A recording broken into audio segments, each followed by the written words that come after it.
Hello YouTubers, welcome back.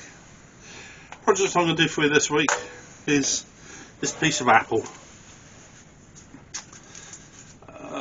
There's a friend of mine, over the years he's given me quite a lot of wood.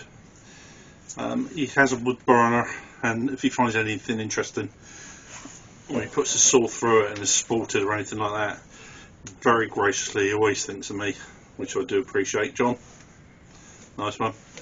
And he gave me this piece of apple. I'm not sure where he got it from. Now, the first time I tried to do something with it, I put a 4-prong spur in there, and the 4-prong spur just disappeared, as did my revolving centre on that end. And it is quite, have a look at that, it's quite pithy, quite right. Although, I'm not sure when that apple was actually cut, because that does seem to have got a bit harder. What I intend to do, if I can't turn it end on end, I'm going to turn it sideways. Stick around, see what I do with it.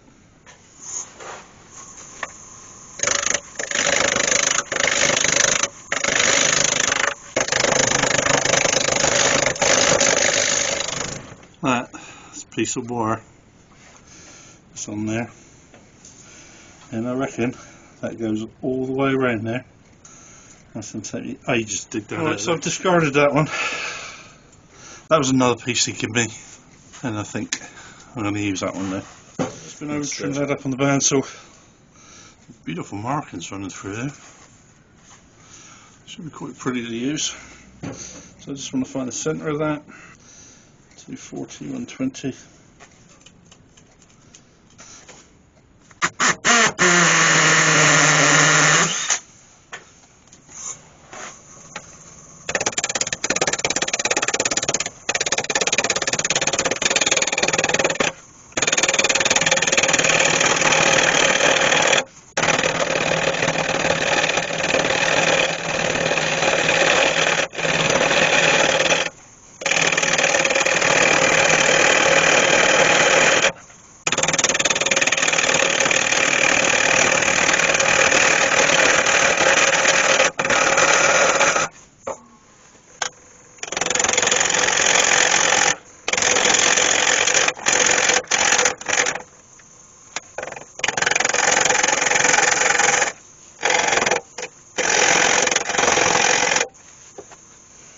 That's get a good tenon on there, so I'll turn that around now, put that in my forge chuck. Let's turn around now, I'll start to take some of that away.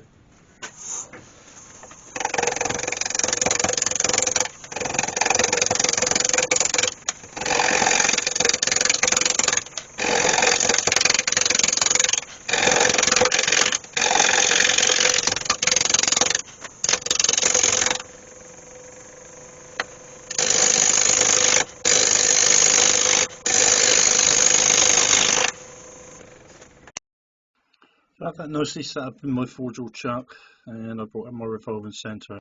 So this will be the bottom of the vase, or vessel, whatever you want to call it. Bowl, maybe. Yeah, so I'm just going to carry on, and I'm going to turn this away and just give it that nice bowl shape on the bottom here now. So it's just a matter of coming around with some pull cuts just to take all that away. I just want to rip a load of wood away as fast as I can now.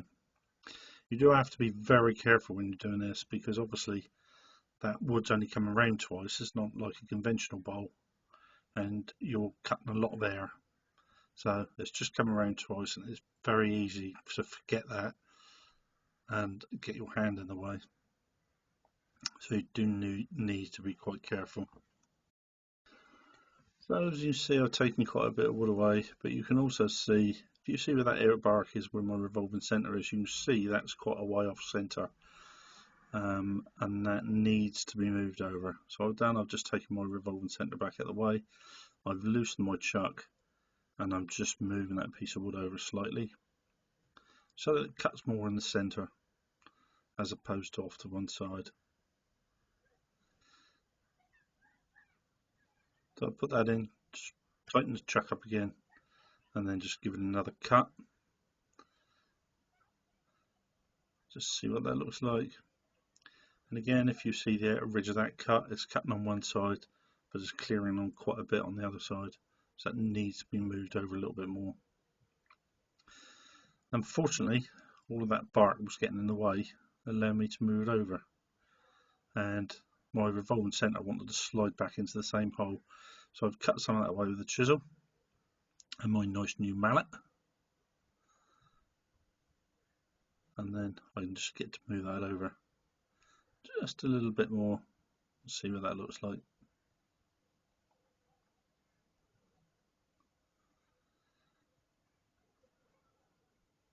So just cleaning that up across there first, now coming down there with a cut.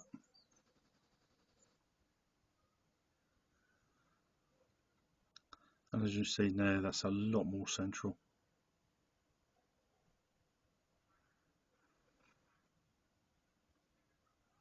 Quite clearly, I didn't think it was, and I needed to make a few more adjustments.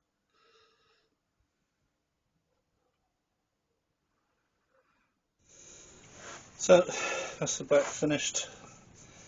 It does turn up really well. I'll get to hollowing this side now. Rip some of that wood away.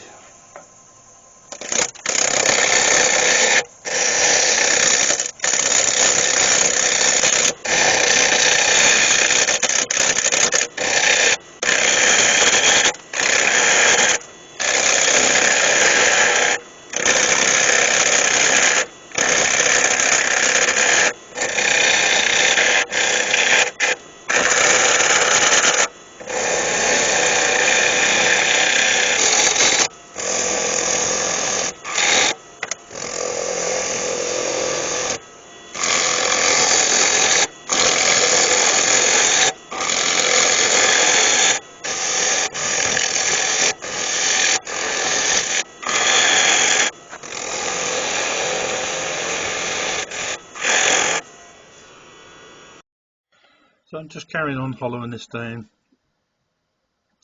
I've taken a lot of the sides away and I'm just taking it at the bottom. I've never turned one of these before, and I think if I'd turned it again I would have finished the sort of outer reaches, what would be like the rim of the bowl.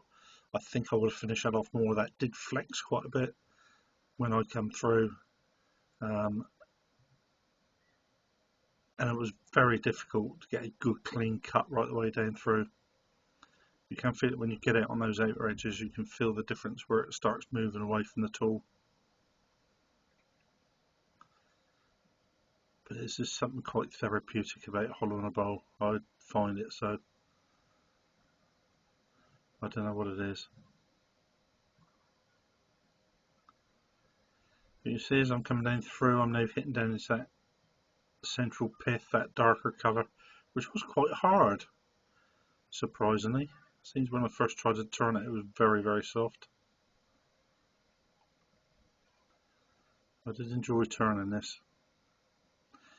So just keep checking it, feel it with my fingers, just make sure I've got nice even thickness all the way down through.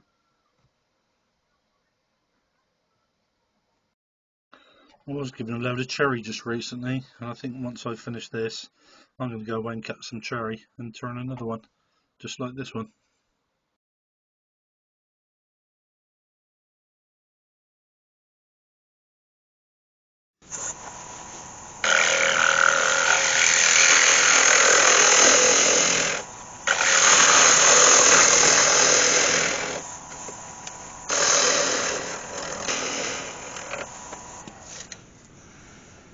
That's very good, I like that very much. And again, I'm not going to be able to sand, I'd probably sand that little piece in there with the machine running, but all of this I'm going to have to do, sand it all out by hand.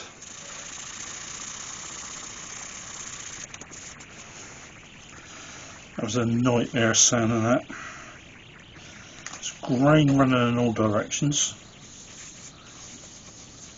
Every time I turn it, it catches the light in a different direction. I see scratches on there, like that. Pick that up. So that's the actual bowl all finished. I just need to buff it up on a buffing wheel. I did put sand sealer on there, but I didn't put any wax on there yet. I was given 3 pieces of apple in total. One had a piece of wire around it, which I can't do anything with. I'll probably put an axe down through it. The other piece I used and made the bowl with, and this piece is I am using to make a base. I did end up cutting this smaller on the band, so it was far too big for what I wanted. So I've cut a tenon on one end, and I've now turned it around, and I'm just taking the bottom, just smoothing it all down. Just knock those corners off.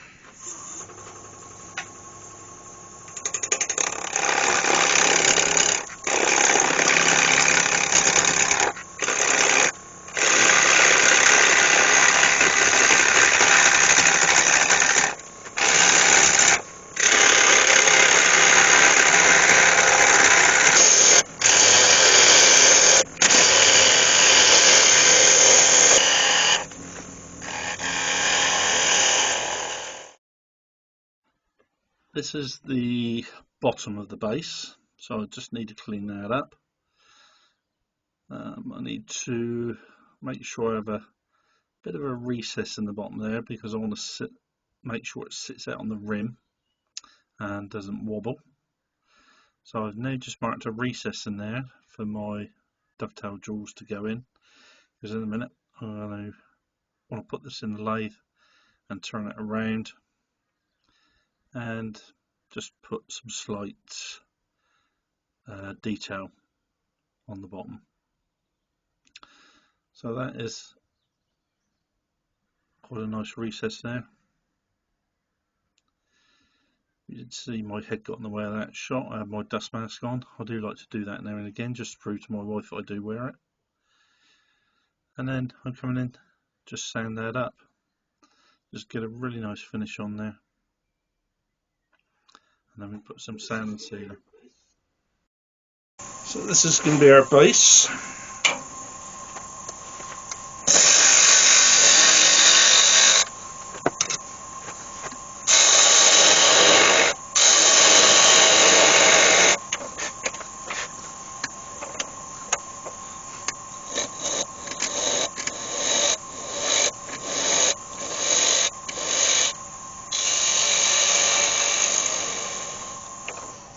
So that's that piece finished. That's our base.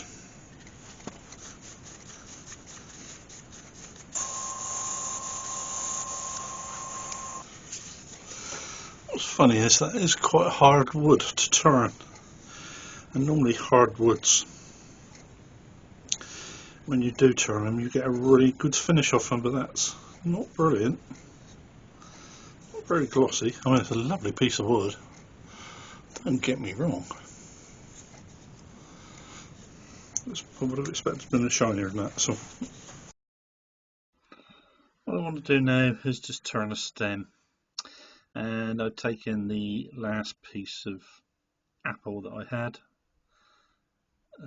cut a bit off through the middle. You see there's still some bark left on there. I'm just going in there with my roughing gouge and just going through and just taking this down. This is to make the stem between the base and the actual bowl on top. So I just want to get this down to a reasonably small diameter, and then just turn some beads on there. I'll put a spigot on both ends because I want the piece to set up into the bowl on one end, and then I want another spigot to sit down into the base on the other end, which I'll then glue in place. So I worked out it's about 3 inches.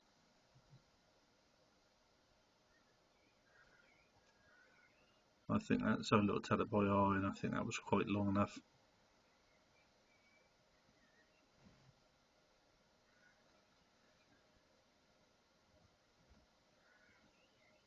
So that's the overall length I want. Just swapping it around and putting the smaller tool rest in there.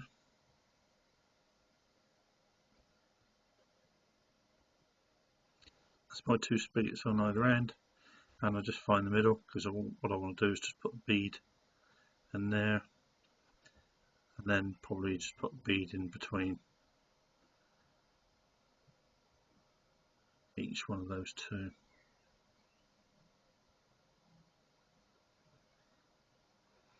I think the great thing about this, when you do spindle work like this, quite often you turn something, you rough a piece of wood away, and you end up with quite a nice shape, and you think, yeah, I'll leave that in there. Well, I had quite a bit of wood there, it didn't really matter. I could probably had about 6 or 7 goes at this.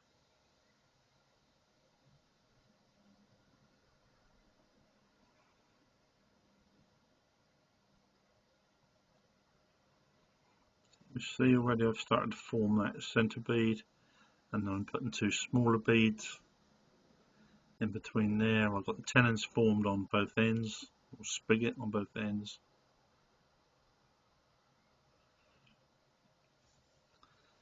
I have to say, when I stopped this wood was ever so brittle, really chipped up on the edges of there.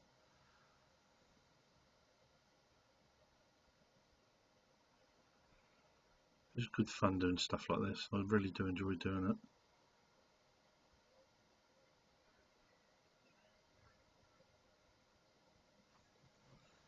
As I say, the tops of the pieces, they did chip a lot. I had to get my 60 grit chisel out in the end and just sand it all down until I lost them, basically. I don't know if that's just a feature of apple, or whether this wood was quite dry.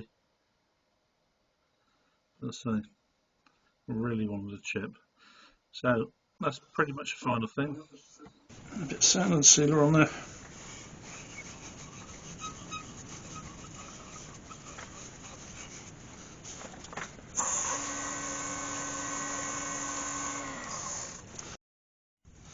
So this is all finished. So we're going to give it a quick buff with some polish.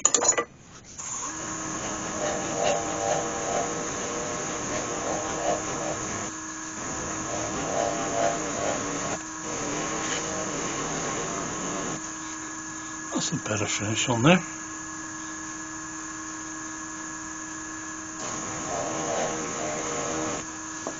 And just do the inside.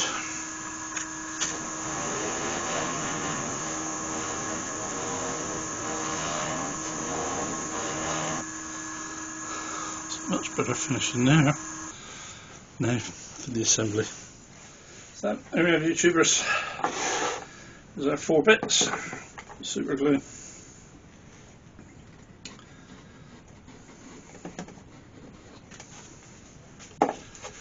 There's a disc in there.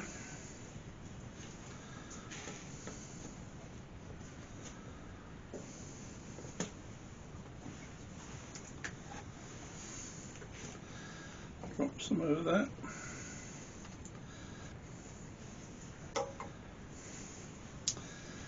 Drop that in there.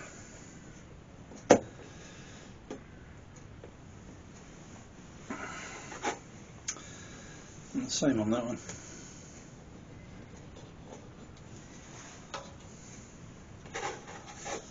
Put that base on. And there we go, YouTubers. Something, a piece of apple that was quite rotten, couldn't do a lot with.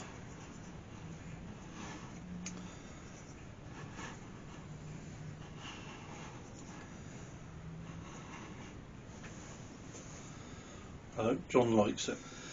Well, there we go, YouTubers. I'm not sure whether that's for John or whether it's a client of John's or just a friend of his, but that was a rather rotted piece of apple.